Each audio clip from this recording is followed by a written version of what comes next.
All right, Wednesday, hump day. It's time for another impact zone. We have more going on, and we have the Energizer Bunny. There you go. It's because we are falling back, and that's when you're supposed to set the your smoke alarms and replace the batteries. Replace the batteries. I think Tyler wants to get free Energizer batteries, don't you, buddy? You know we're not allowed to do that, right? We're not.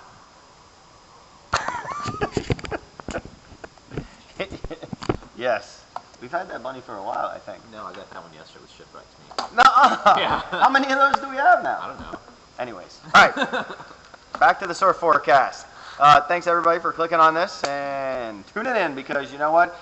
The dry season has started. Surf season has started, too. Cold front's on the way. We have a lot of good swell on the way, so we're going to get right to it. We're transitioning out of watching to the south for tropical systems and hurricanes to give us waves. We're now looking to the northwest for cold fronts and big low pressures, and we got a little bit of both headed our way. So let's check this out here. First satellite and radar, and get rid of my face on here. Here you go. And you see we do have this little disturbance right here, right over like east of the Leeward Islands there. This, however, you see this old frontal boundary that moved through us. This is going to pull all this up in this direction. It does have a little chance to develop, but I think it's going to get sheared apart and pulled up to the north. Possibly, there is a possibility, the last model run did have it kind of riding underneath this and coming up this way to enhance our winds. But the most likely scenario is it gets pulled off to the north. We are going to look up here for the next front that's going to be moving on through, and it's going to blast on through on Friday. Kind of a 1-2 punch. We're going to get one Friday, and we're going to get a stronger one on Saturday to really throw down some cold air here in South Florida. Our first big cool down of the season. We're talking only 70s for highs, and maybe 50s for lows, right, Tyler? Yes. All right. Hey, that's cold for us. We haven't seen that in a little while. Since when? Tyler did the math on that before. Wait, what was your question? We haven't seen that cold temperature since? April 10th. And 50s since March 16th. Yeah, all right. So, you know, we'll probably need the wetsuits. Of course, the water's still 80 degrees, so no problems there.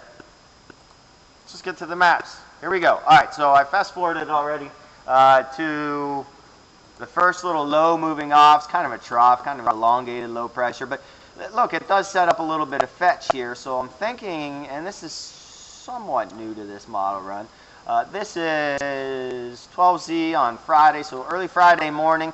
I'm thinking we'll get a little pulse from this. Oops.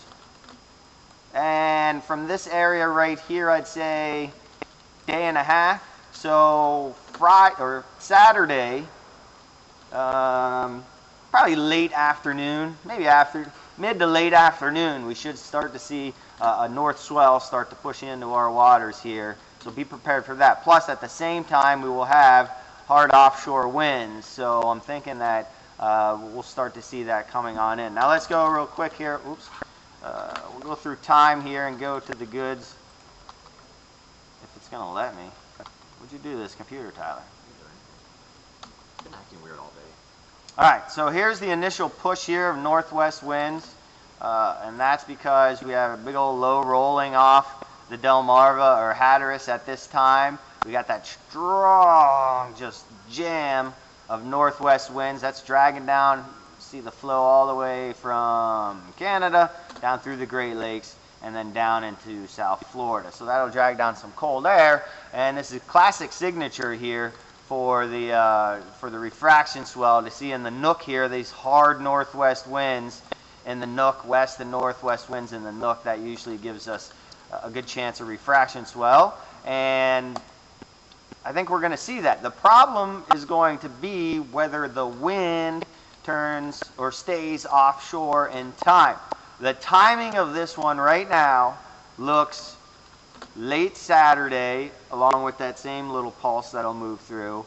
And then overnight, it looks the best. So Saturday night will probably be the best waves. Unfortunately, that's bad timing for us because it's overnight, duh.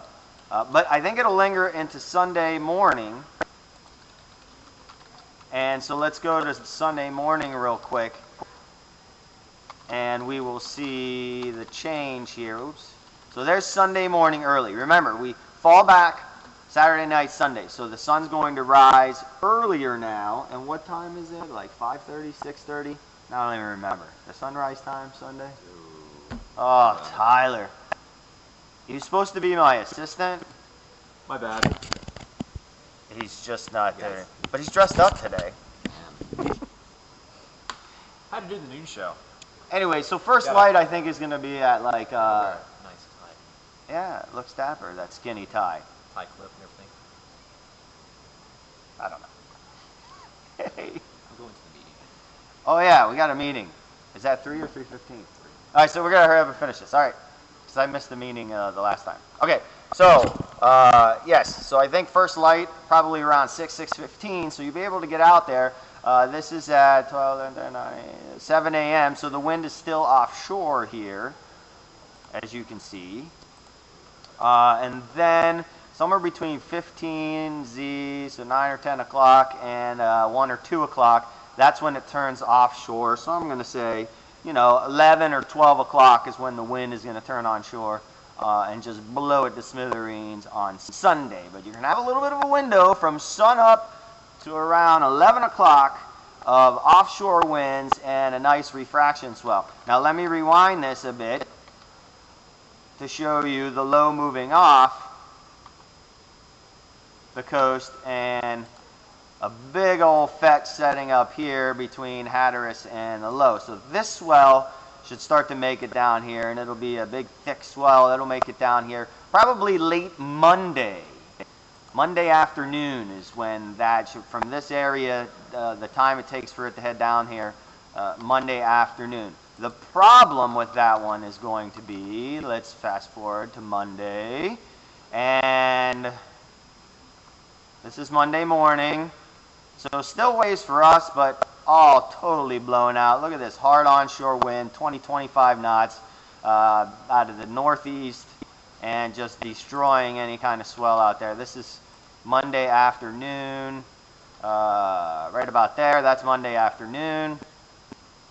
And we see still for South Florida, hard onshore winds. Now, north of the Cape, a different story. High pressure is a little bit closer. Here's the high.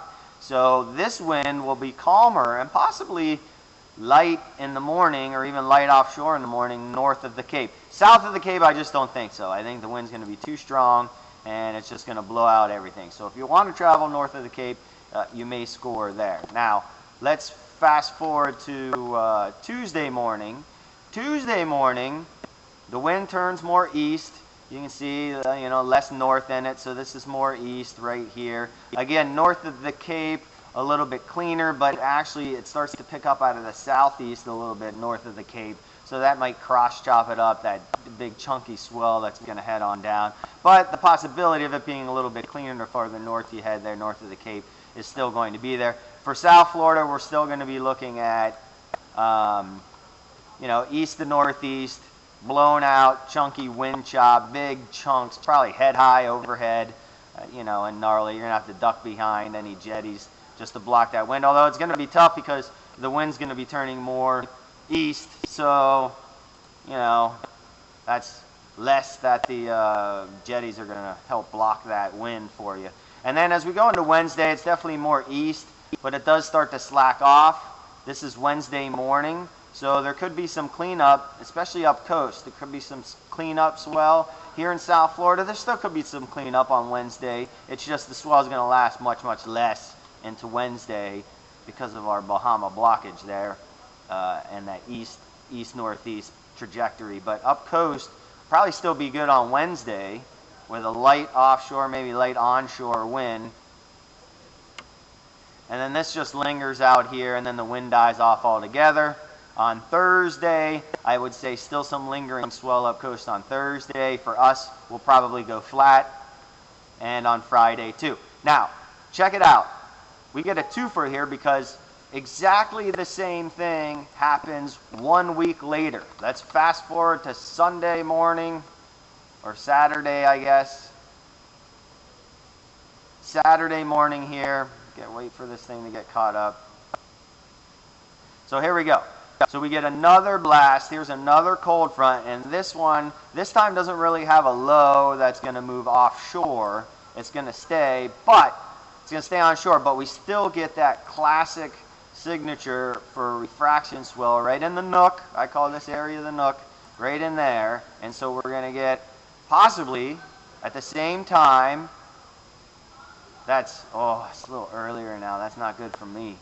That would be late Saturday, early Sunday of the following week before finally we'll start to turn it onshore. You see it's still kinked a little bit offshore here. Still, that's way far out into the future, so we're not going to worry about that one yet. But just keep in mind, we're in a pattern here about a week apart, 6 or 7 days apart of the same thing happening in a row. And we get that a lot of times this time of year and through the winter where everything will be approximately a certain amount of days apart. And then we get that pattern to repeat a couple times, and then we shift into another pattern. We get that to repeat a couple times, and that's how we go through the winter. So I'm going to type up the whole exact forecast here soon. Thanks for watching.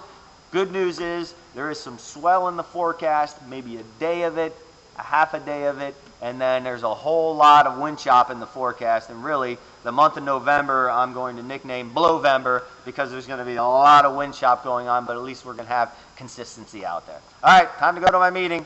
Peace. See you in the water.